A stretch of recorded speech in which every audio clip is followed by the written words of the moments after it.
참 힘들고 어려운 때를 지나왔습니다.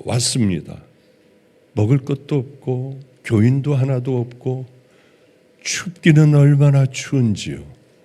그렇게 힘든 인생을 초기를 보내고 있을 때 어느 분이 돈을 10,000원인가 제 손에 주어줬습니다. 그것도 배가 고파서 안일옥이라고 하는 곳에서 여러분 예수 믿으세요. 그러면 누가 밥을 사줄 것 같아가지고요. 근데 밥 사준 사람은 없었어요. 누가 손에다가 지폐 한 장을 줘주더라고요. 이걸로 뭐를 할까 생각하다가 보니까 머리가 장발이고 씻지 못하여 냄새도 나고 추울 때였습니다.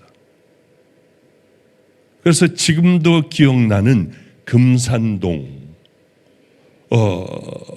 삼부 목욕탕, 바로 우리 교회 안성초등학교 후문에서 나오면은 이렇게 로타리 하나가 조그만 게 하나가 있었는데 오른쪽에 있는 아주 작은 그러한 건물에 있는 목욕탕이었습니다. 그 목욕탕에는 아저씨가 참 무뚝뚝한 아저씨가 가면은 푹푹푹푹 밀어주고 이 머리도 깎아주고 하는, 거기 가서 와 이제 좀 이걸 머리를 다 잘라내고 짧게 잘라달라고 해야지. 그런 목욕탕으로 가서 이제 아저씨에게 머리를 깎으려고 하는데 보니까 아저씨가 급하게 부모님이 뭐 수천하셨나 해가지고 임시 이발사를 뒀습니다. 그런데 이 아저씨가 보지도 못하고 간 모양이에요. 무서운 사람이었어요. 큰 마스크를 여러분과 같이 하고 있었는데 마스크를 했음에도 머리도 다 타버렸고 또 이 목 있는데도 다 타버렸고, 저 아저씨가 가위질이나 할 수 있나? 봤더니 손가락 마디가 몇 개가 없었고요. 정말 징그러웠어요. 이 사람에게 머리를 깎을 사람은 아무도 없었습니다. 다른 데 가서 깎아야지. 그러다가 내가 목사인데, 나는 하나님의 종인데, 그리고 그 아저씨한테 들어갔더니 더 가까이 가서 보면서 저도 놀라고 아저씨도 놀랐어요. 자기에게 머리 깎을 사람이 분명히 없었거든요. 아무도 없었는데 제가 들어가 머리 깎는다고 하니까 아저씨도 놀랐어요. 그래서 앉아서 머리를 깎는데 서툴기가 짝이 없었습니다. 아저씨, 저는 괜찮아요. 그냥 머리만 짧게 해주시면 돼요. 아저씨는 떠든 손으로 겨우겨우 절을 하고 있을 때 제가 이렇게 물었습니다. 아저씨, 교회 다니세요? 아니요. 그럼 하나님을 못 들어보셨어요? 아저씨가 깎다 말고 가만히 있는 거예요. 하나님을 아세요? 했더니 예. 자기 얘기를 하기 시작을 했어요. 화학약품 가게에서 있다가 불이 나 그걸 뒤집어 쓰며 온통 다 타버렸어요. 기억이 나는 거는 어느 병원으로 갔는데 잠깐 기억이 들었는데 이 사람은 오늘 죽습니다. 자기는 죽는 줄 알았대요. 그런데 얼마나 많은 세월이 흘렀는지 모르지만은 마치 자기의 영혼이 어느 아주 고통스러운 이 육신에 갇혀 있는 것 같은 기분이 들었대요. 너무 고통스러워 소리를 지르는데 목도 잘 안 나오더래요. 아저씨는 이 얘기를 하는데 내가 병원에 있었느냐? 근데요 코가 없는 모양이에요. 말이 그렇게 들리는데 똑똑이 천천히 알아들으려고 애를 쓰면은 알아듣는 단어들이 제게는 있었습니다. 자기는 비명을 질렀대요. 짐승같이. 늘 그렇게 고통스러웠대요. 소독을 할 때면은 정신을 잃어버리고요. 그러던 어느 날이었답니다. 캐톨릭 교회인데, 캐톨릭에서 하는 병원인데 교회를 다니는 여자가 간호사가 있었던 모양이에요. 저는 그 노래를 잊어버렸어요. 이분이 이런 노래를 하며 노래를 해주면은 아픔이 훨씬 덜해지더래요. 하여튼 어쨌든 간에 나중에는 이분을 치료하려고 하면 이 간호사가 와서 노래를 불렀대요. 찬양을 해줬대요. 늘 찬양을 해줬대요. 그러면은 자기는 그걸 견딜 수 있었다고 하더라고요. 아저씨 머리를 늘 이렇게 만져주며 이제 얼마나 많은 세월이 흘렀는지 퇴원할 때쯤에는 아저씨 머리를 만져주고 어깨를 만져주며 아저씨 나가면은 꼭 얼굴 때문에 상처받지 마시고 교회를 가셔야 돼요. 아저씨 교회 안 가면 안 돼요. 하나님을 믿어야 해요. 제가 하나님을 그러면 아시나요? 하니까 그 간호사 생각이 나서 다 멈추고 있는 거예요. 또 세월이 이렇게 흘렀는데 하여튼 퇴원하고 나와 마당이 있고 칸칸이 방이 쭉 돌아가며 있는 작은 방에 그 받은 보상금으로 거기서 그냥 먹고 살며 얼굴을 보니까 이거는 이렇게 무서운 사람은 세상에 없더래요. 자살을 하고 술을 먹으려고 매일 술을 먹어 있는데 그 옆방쯤에 있는 이발사, 그 스페어 이발사가 와가지고 이발이라도 기술이라도 배워라. 뭐라도 배워 먹고 살아야 하지 않느냐. 이 세상에 있는 동안에는 먹고 살아야 하지 않느냐.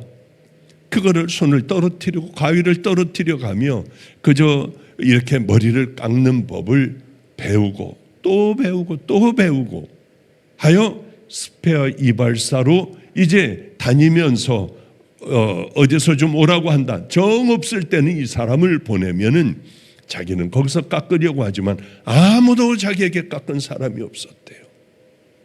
제가 처음이었대요. 아저씨 고맙대요. 복음을 전하기 시작을 했어요. 지옥은 더 무서운 곳이에요. 아저씨 잠깐 탔는데 이렇게 됐죠. 지옥은 영원히 타는 곳이에요. 나올 수가 없어요. 그것은 바로 예수님을 믿지 않으면은 우리는 지옥을 당연하게 갈 수밖에 없어요. 아저씨, 저는 이발하고 돌아가지만 아저씨는 지옥이 어떤 곳인가를 늘 생각하셔야 돼요. 아저씨가 다 포기하고 제가 얘기하는 걸 이렇게 서서 듣고 있더라고요. 여러분, 그 아저씨 지금은 어떻게 됐는지 알지 못하지만은 오늘 여러분에게 드리는 예배가 그 아저씨가 그렇게 빨아들이듯이 듣던 아무것도 아닌 목사도 아닌 저 같은 별 볼 일 없는 목사에게 듣던 그 간절함이 오늘 여러분들에게 넘치기를 주님의 이름으로 축복합니다. 정말 참 힘든 거예요. 우리는 이 땅에 태어나서 그저 하나님을 정말 기적적으로 믿으며 어떻게 우리는 여기까지 오게 되었는지요. 이게 얼마나 큰 기적인 줄 압니까? 그럼 우리가 예수를 믿게 됐으면 정말 작은 것부터 철저하게 회개하고 이제는 믿음의 길을 걸어가는데 믿음의 길이라는 게 뭡니까? 예수님을 닮아가는 거예요. 예수님께서 말씀하신 것을 어떻게 닮아가느냐? 그것을 지키는 게 닮아가는 겁니다. 순종하는 거예요. 또 순종하고 나를 들여다보고 말씀으로 나를 다시 비춰보고 그리고 또 다시 이 믿음의 길을 걸어가고 하며 예수님을 닮아가는 게 우리 신앙 삶의 전부인 거죠. 여러분들은 그러나 나 예수님을 닮을 거야 그런 생각조차도 안 하잖아요. 예배 드리고 습관적으로 드리고 아무 의미 없이 나가고 너무나도 많은 설교를 듣지 않습니까? 얼마나 많은 설교를 들어요. 더 이상 안 들어도 돼. 차 타고 가면서도 들고 설거지하면서도 들고 제가 늘 얘기하는 게 이거잖아요. 그게 여러분의 생명을 살립니까? 여러분이 그 많은 성경을 읽고 수도 없는 많은 설교를 듣고 그리고 여러분들 예배 한 번도 빠지지 않고 새벽 예배, 주일 예배, 금요철야 다 듣는 게 여러분을 천국으로 인도하느냐고요. 허전한 마음에 주여 삼청을 부르기도 해요. 그런 구호가 여러분을 정말 구원시키냐는 거예요. 구원은 거기 있지 않아요. 이 안에 천국을 간다면, 다 천국 간다면 얼마나 좋겠습니까? 우린 다 천국 가요. 이건 다 거짓된 사건 목사들이 하는 짓이에요. 회개하지 않으면 못 가요. 예수님을 그 다음에는 성령님이 우리 안에 계시니 우리가 닮지 않으려고 해도 우리는 그 길을 걸어갈 수밖에 없는 거예요. 그래서 우리 힘으로 닮는 게 아니라 성령님과 함께 싸우며 믿음의 길을 향하여 걸어가는 것. 그게 구원이라고 성경은 기록되고 있어요. 가장 비참하고 불쌍한 사람이 누굴까? 오늘도 암에 걸린 사람들 다 기도를 해줬습니다. 가장 불쌍한 사람이 암에 걸린 사람일까? 아니에요.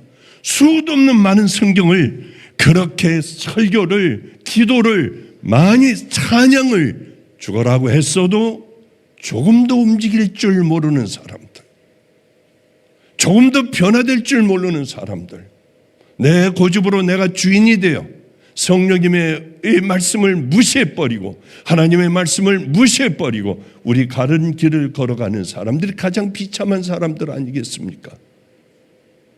여러분, 롯의 처가 있어요.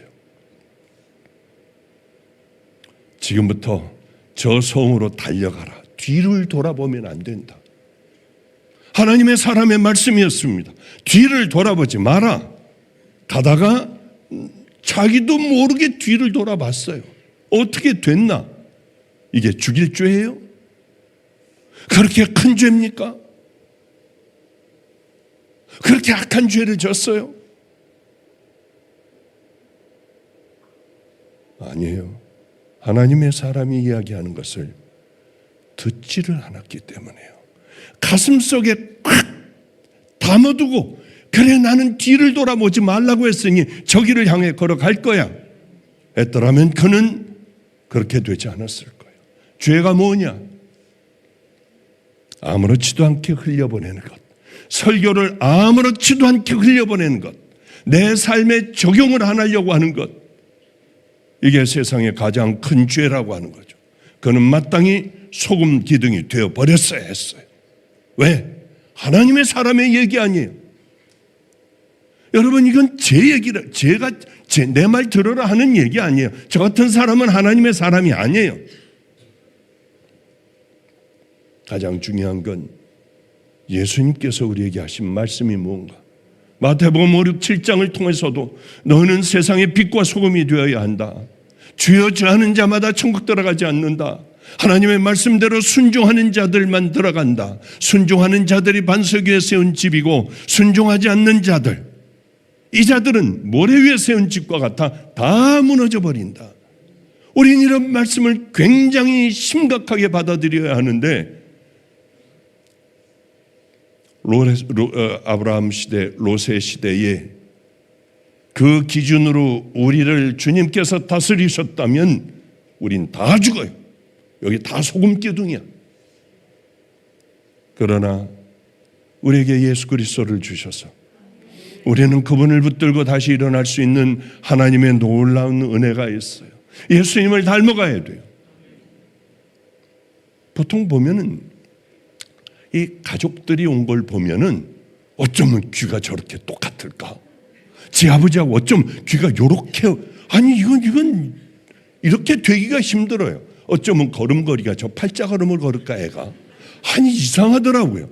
뭔가가 닮았어요. 하여튼 뭔가가 발가락이라도 닮는 거예요. 우리 집에 6개월 된 애가 하나가 있었습니다. 6개월 때 엄마가 와가지고 이 아이를 그냥 떠맡기면서 이 아이를 잘 키워달래요. 근데 조건이 있대.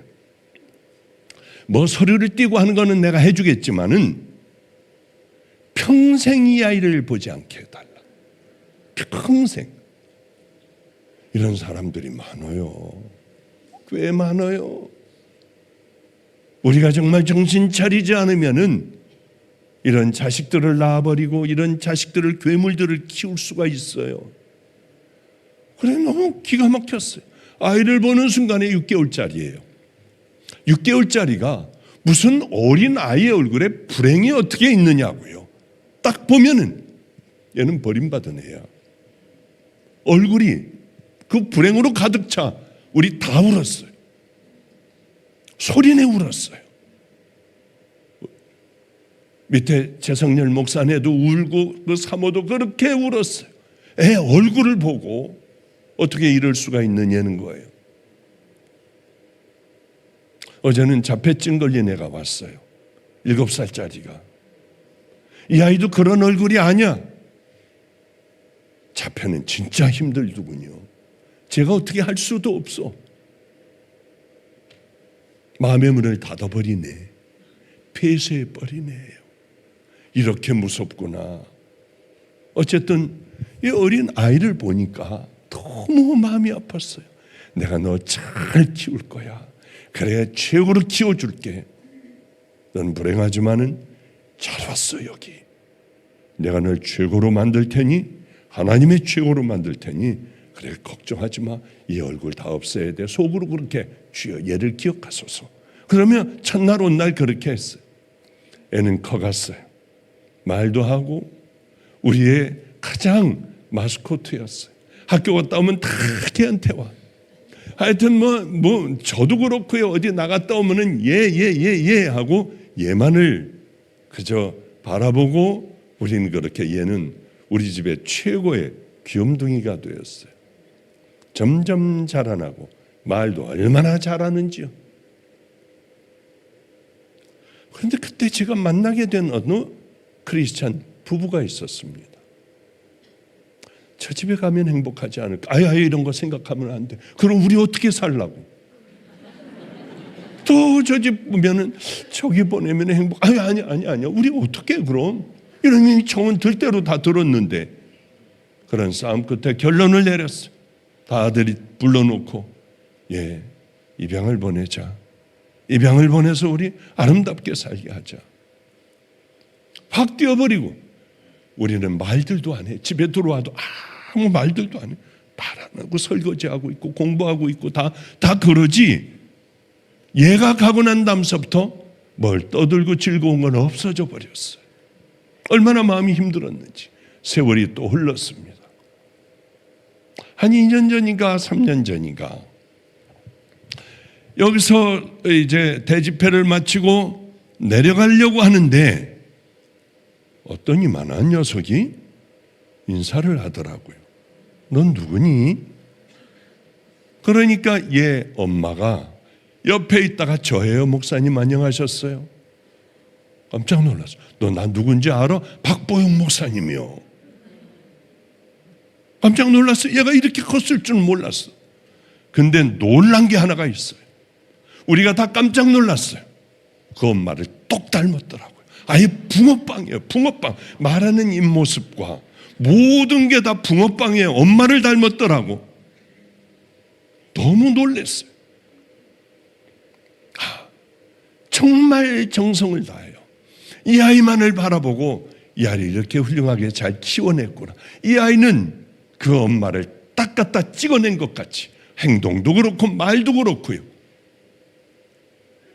얘가 누구 아들이게요? 하고 안 보이고 얘를 보였다면 이거 그 성도의 아들이야. 금방 알 수 있을 만큼 그렇게 아이는 엄마를 닮아 있었어요. 맞습니다.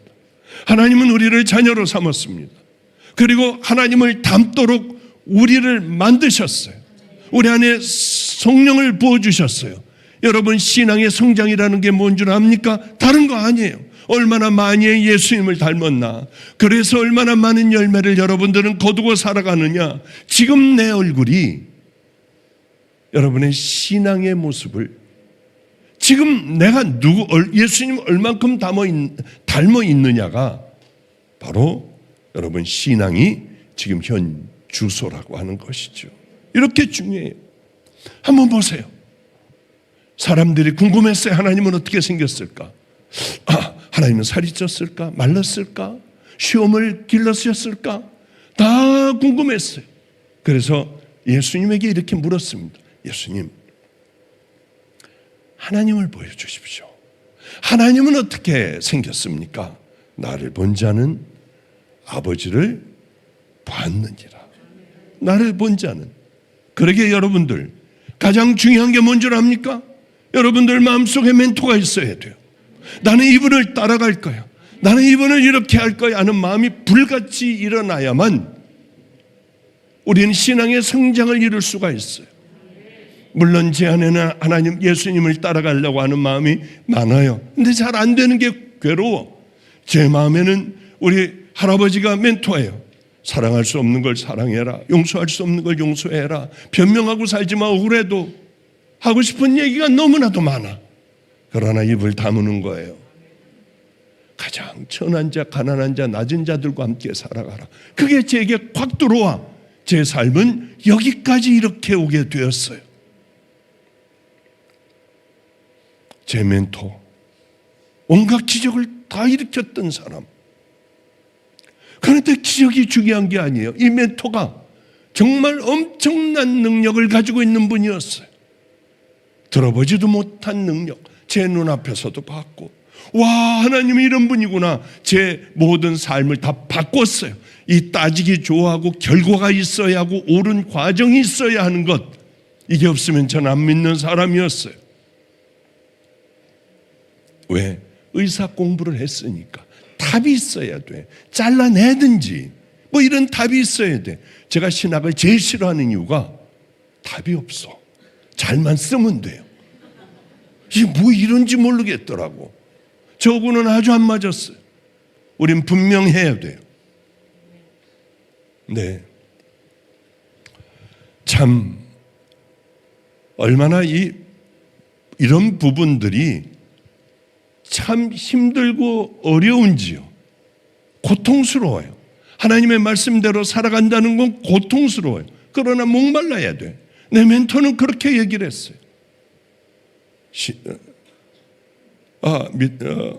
면류관을 받아야 한다. 하늘나라에 가서 생명 면류관, 의의 면류관. 이 면류관을 받아야 한다. 반드시. 그러기 위해서는 시시하게 살지 말아라. 하나님을 정말 사랑하고 이 땅에 다 확 다 던져버리고 살아가야 해. 그 내 마음에 멘토가 있어요. 내 멘토가 가장 큰 선물을 제게 주었습니다. 수천하기 전에 가장 큰 선물. 그 멘토도 넘어진 거예요. 저게 가장 큰 선물이었고, 뭐가 나았고 뭐가 치유되고 뭐가 번쩍거리고 하는 것이 아니라 이게 인생이구나. 하나님의 저 사랑과 감당할 수 없는 능력을 받고 마지막에 넘어질 수 있는 게 인생이구나. 우리 내 멘토가 다 소천했습니다마는 가장 큰 제게 선물을 줬다면, 가르침을 줬다면 방법이 아니라 넘어질 수 있구나. 교만해질 수 있구나. 우리도 얼마든지 거짓될 수도 있구나. 변질될 수 있구나. 이걸 가르쳐 줬어요. 제 소망은 그겁니다. 제 소망은 마지막에 아름다운 목사. 그게 제 소망이에요. 그러기 위해서는 저는 제가 가르치고 있는 목사들을 사정없이 매를 치기도 해요. 교만에 끌어내리기도 하고, 애들 불러다가 정말 죽기 일보 직전까지 혼내줘요. 그러니 여기까지 오더라고요. 하나님을 사랑하며 그래도 하나님을 두려워하며 믿음의 길을 향해 다 걸어가더라고요. 부산물로 얻어지는 교인들이 그래도 2,000여 명 되는 교회가 2교회나 되고, 나머진 다 제일 작은 교회가 그저 한 1,000여 명 되는 교회로 가더라고요. 잘해서 그런 거 아니에요. 능력이 있어서 그런 거 아니야. 다들 능력도 없어. 그러나 하나님 앞에 바로 서는 법, 걸어가는 법을 가르치니 그렇게 걸어가더라고요. 임진영 목사도 보니까 교만이 들어갔어. 이거는 놔두면 안 되잖아요. 이 설교 들어도 괜찮아. 이게 내 마음이니까 단번에 끌어내버렸어요.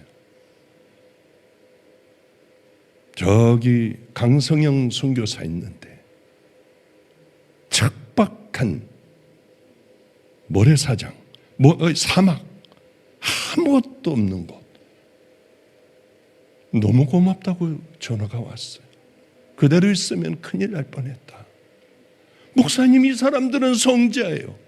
아프리카에 있는 목사님들과 함께 있는 사람들은 성자예요. 더 이상 들을까 봐 칭찬은 안 하겠어요. 제가 얼마나 좋았겠어요. 뛰면서 전화 끊고 뛰면서 좋아했을 거 아니에요. 너 교만을 버리지 않으면 절대로 마가의 다락방 담임은 안 시켜. 잘라버려. 왜? 우리가 주의 길을 걸어가며 대충 하고 걸어가는 것, 내가 주인이 되어버리고 십자가의 자리에 앉아 내가 영광을 받아버리면 안 되잖아요. 저는 잘 되는 성도들, 돈 많은 성도들, 내게 막 선물을 해주는 성도들, 내 입맛에 딱딱 맞게 하는 성도들, 야, 그 사람들 멀리 해놔. 저쪽 멀리하고 앉아서 밥도 먹지 마. 누구하고 가야 하느냐? 저 뒤에 있는 믿음 없는 사람들, 가장 가난하다고 하는 사람들, 버려진 사람들, 신앙 없는 사람들, 성격 이상한 사람들, 그 사람들하고 성경 공부를 해. 이 사람들하고 매일 밥을 먹어. 우리 집에 한번 와서 밥 먹어. 너는 안 먹잖아. 야단을 쳤어요. 와가지고 그러더라고요. 거룩한 자리였어요. 어쩌면 다 이렇게 거룩해요. 너무 감사하잖아요. 여러분, 열심히 기도하면 가장 귀한 목사, 하나님께서 기뻐하시고 사람들이 그의 삶을 보고 다들 감격하고 눈물 흘리는, 서기만 해도 가슴 두근거리는 그 목사가 되기 여러분 최선을 다하여 기도해 주시기를 주님의 이름으로 축복합니다. 나를 본 자는 이미 아버지를 보았느니라. 여러분에게 강력한 멘토가 이 마음속에 있어야 돼요. 강력한 멘토가. 왜 할아버지밖에 없겠습니까? 제 진짜 멘토도 있었고 성령님도 계셨어요. 바로 이 자리에서 내가 그들의 마음과 그들의 삶을 보고 내가 올려주었다. 그러나 그들은 내 영광의 자리를 다 차지해버렸다. 우리는 꼭대기에 올라가 있어도 늘 얘기하는 게 그 얘기예요. 꼭대기에 올라가 있어도 가장 초라한 목사들, 가장 무능력한 자들이라고 가슴을 치며 기도하는 우린 그 목사들이 되자. 세상의 목사들 그런 거 하지 말자. 남을 비판하고 판단하고 정죄하고 내가 잘 되는 줄 알고 우리 그런 거 하지 말고 온갖 모욕과 욕을 다 당해도 엎드려 주님 앞에 상대를 위하여 기도할 수 있는 우린 그 믿음의 자녀들, 종들이 되자고 했어요. 여러분, 목사뿐만이 아니에요. 여러분도 마찬가지예요. 성경은 우리에게 늘 말씀을 해주고 있습니다. 너희들 이 마음을 품어라. 바로 그게 그리스도의 마음이야. 그리스도의 형상을 닮아야 해.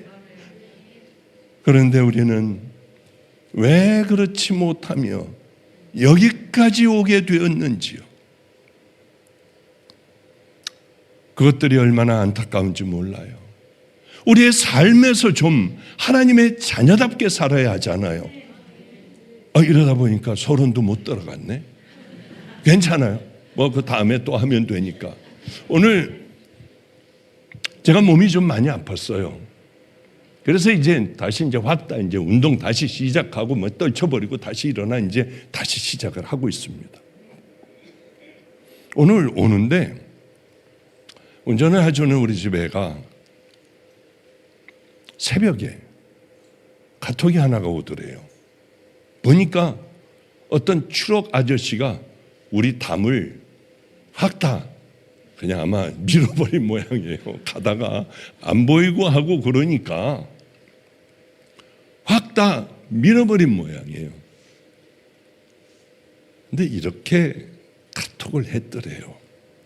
화물 차량 운행 중 내비게이션 오류로 인해 길을 잘못 들어가 차량을 우회전하던 중 사고가 발생하여 울타리를 크게 파손시키는 피해를 끼쳐 연락을 드리게 되었습니다. 죄송하다는 말 먼저 드리고 일어나셔서 연락 주시면 오늘 새벽에 변경 절차에 관해 말씀드리도록 하겠습니다. 죄송합니다. 이렇게 왔더래요. 그래서 얘가 깨고 나니까 잠도 안 오고, 그래서 AI에게 물어봤대요.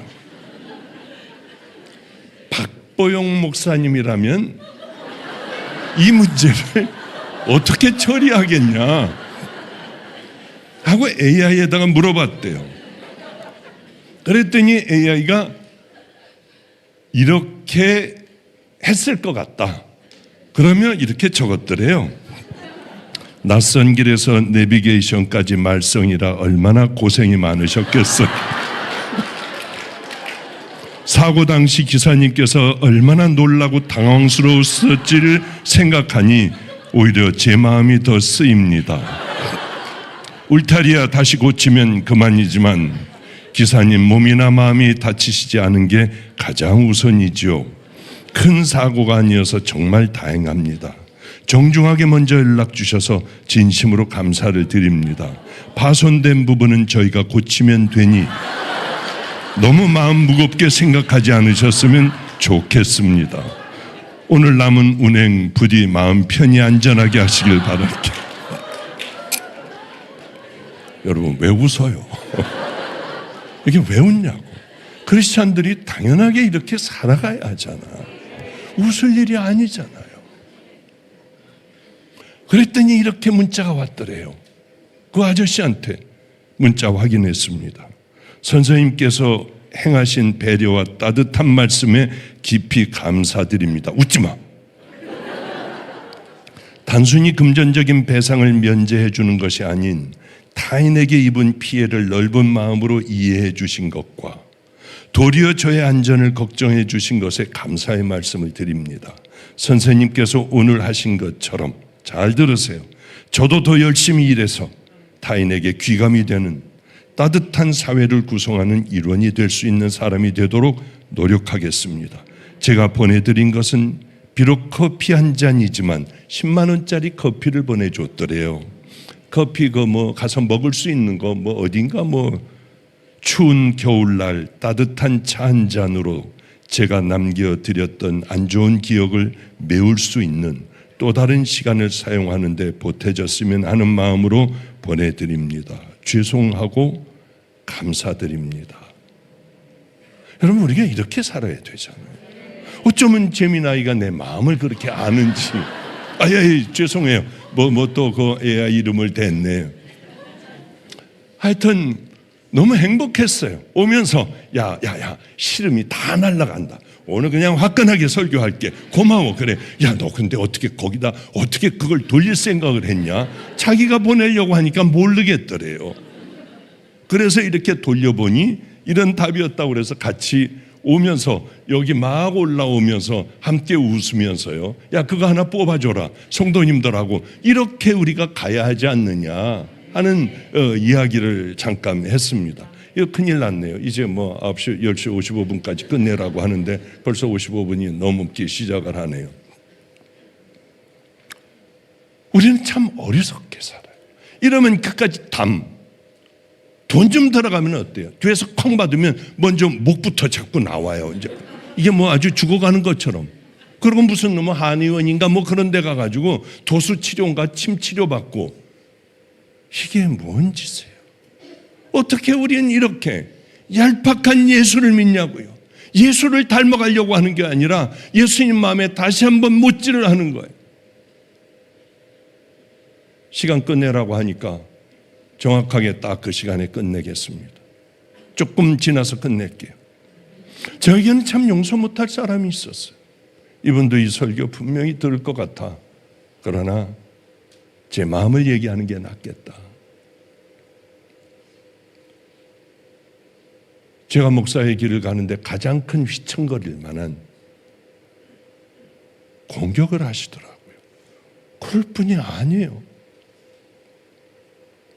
그때는 아마 뭐가 씌우셨는지 목사가 일어나지 못할 치명타, 이게 퍼지면은 사람들은요, 내가 그런 사람이 아닌 줄 알며 이런 걸 얘기하면은 다 이쪽으로 쏠려요. 그래서 난 사람이 싫어요. 남아있는 사람이 별로 없지. 다 그랬대, 아니 이랬대. 쫙 소문이 돌아버리더라고. 이게 얼마나 괴로운 일인 줄 아세요? 아이, 나는 저런 거 그래 개소리 하는 게 아니라 괴롭기 시작을 해. 여기저기서 막 오기 시작을 하면은 괴로워지기 시작을 해요. 왜? 가장 추한 것으로 구체적인 이름까지 대가며 그러면 저는 정말 괴롭잖아요. 용서가 안 되더라고요. 용서가. 그래도 얼굴의 표정 하나 바뀌지 않고 기도해주고 상담도 해주고 만나면 이렇게도 해주고 저렇게도 해주고. 그런데 그러면서도 내 마음에는 괴로움이 있었어요. 힘든 부분에 마음이 있었어요. 그분을 보면 아이고 예 할렐루야 안녕하세요 하지만 이 안에는 힘듦이 있더라. 야단을 치고 당신 그러면 되느냐 하고 거기서 어디 그럼 왜 이랬느냐 별 난리를 다 펴야 하는데 저는 한마디도 안 했어요. 한마디도. 제가 알고 있다는 걸 이분이 알게 되었어요. 그래서 그분은 미국으로 가셨고 그저께 이런 카톡이 온 거예요. 목사님에게 카톡을 하려 해도 저의 죄가 묻어갈까 봐 저는 카톡을 그동안 못했습니다. 제가 왜 그랬는지. 저 같으면은 1초라도 보지 않고 고개를 돌려버릴 텐데 목사님은 표정 하나 바꾸시지 않고 이 많은 세월 저를 용서해 주셨어요. 여기에서 자기가 온 샌프란시스코에서 그런 교회를 찾아보려고 해도 그런 교회는 없었어요. 그러나 목사님이 이런 교회에 목사님이 와서 집회를 하셨다고 하니 이 교회에 얼른 가 새벽마다 눈물을 흘리고 목사님께서 설교하셨을 강대상을 보며 통곡을 합니다. 이 카톡 하나를 받았어요. 그런데 말입니다. 여기에 있던 것들이 싹 다 내려가더라고. 어쩌면 이럴까? 그리고 오히려 어떤 생각이 드느냐 하면은 내가 반드시 그 교회에 가서 집회를 내가 다시 한번 해야겠다. 그러면 이 성도가 얼마나 좋아할까? 얼마나 마음에 고통스러웠던 것들을 다 풀어내버릴 수가 있을까? 이 성도하고 얘기하고 싶고 차 한잔하고 싶고 위로해주고 싶고 나는 괜찮다고 해주고 싶고 그리고 거기까지 반드시 오래 갈 거예요. 그 교회 가서 제가 집회를 해줄 거야. 왜? 너무 보고 싶고 이쁜 거야. 이렇게 생각했던 사람을. 그러면 제가 깨달은 게 하나가 있습니다. 아, 이거구나. 우리는 하나님의 마음을 죄로 인하여 이렇게 못게 하고 십자가에 못을 박아버리고 오물을 던지고 별의별 놈의 죄를 다 짓잖아요. 이거를 씻고 뺄 수 있는 그 못을 뺄 수 있는 것은 우리 주님 앞에 이 마음을 갖는 거구나. 이 마음을 가지면은 오히려 가가지고 뭘 어떻게 더 해줄까? 어떻게 하면 저 사람이 기뻐할까? 어떻게 하면 이 귀한 길로 이끌고 갈 수가 있을까? 이 생각으로 꽉 찬 하루였어요. 그래, 반드시 그 교회 가서 나는 설교를 해주고 그분 안수를 해주고 와야지. 여러분, 회개는 이런 것이고 예수님 닮아간다고 하는 것은 금방은 안 되잖아요. 작은 것서부터 우리가 그런 마음을 갖고 하고 또 그런 마음을 갖고 하고 그렇게 하다가 보면은 언젠가는 주님을 닮아가지 않을까 하는 생각을 합니다. 우리 마가의 다락방 성도와 인터넷 성도들은 전부 믿음의 길을 향하여 결국은 우리도 그 믿음의 길을 향하여 예수님 닮았다 하는 그 이야기를 들을 수 있는 진정한 리얼 크리스찬들이 되시기를 주님의 이름으로 축복합니다. 기도하겠습니다. 거룩하신 우리 하나님 아버지요, 목마른 우리 성도들 기억하여 주소서. 하나님, 우리 실생활에 예수님을 만난 우리들, 회개한 우리들, 우리 안에 성령님이 있는 믿음의 자녀들, 작은 불씨가 우리 안에 타오를 때에 주님 순종하게 하소서. 그렇게 믿음의 길을 걸어갈 수 있도록 도와주시고, 우리의 말이나 우리의 가치관이나 우리의 표정이나 우리의 삶이 예수님 닮기를 원합니다. 그 생각을 하면 할수록 나는 버려진 자야, 왜 그렇게 안 될까? 그것이 성령님께서 우리 마음에 살아계신 증거임을 깨닫고 실망과 좌절하지 않고 한 걸음 한 걸음 조금씩 귀한 믿음의 길을 걸어가는 우리 성도들 다 되게 하여 주시옵소서. 주여, 병든 자녀들 축복하시고 치유되게 하여 주시고 오늘 간절하게 기도할 때에 회복되게 하여 주시옵소서. 예수님 이름으로 축복하옵고 기도드렸습니다. 아멘.